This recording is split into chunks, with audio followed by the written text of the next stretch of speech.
వస్తారు అన్నట్టు.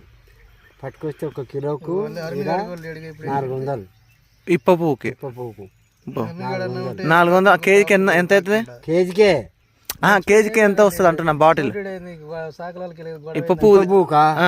మా ఇప్పుడు ఒక 4 సీసాలు దిగింది అనుకో, దిగుతుందా? బీర్ సీసాలు ఉంటాయి కదా, 4 కిలోలు వేస్తే 4 సీసాలు దిగుతుంది. అందులో ఒక 1/2 కిలో పువ్వు వేసుకోవాలి, 4 సీసాలు కళ్ళు పోయాలి. పండ్లు ఏం పండ్లు వేస్తావు? నీ ఇష్టం వచ్చిన పండ్లు వేసుకో. సంత్రాలు అన్నయ్యి అవేంటి ఉంటాయి మన షేపులు అవి కూడా వేసేయాలా? అవి అంగూర, నల్లంగూర, ద్రాక్ష పండు అంటారుగా అవి. నీ అమ్మ దార నీ కూర కూడా ఏంటి ఆడు 5,000 పులిబడ్డ అని ఆతుడు బీగలాడ. అదైతే రైట్. నువ్వెంత దాటావు అంత బోధింటావు దాన్ని. ఇంకా తక్కువ దొరుకుతుంది ఇప్ప పువ్వు. మరి మన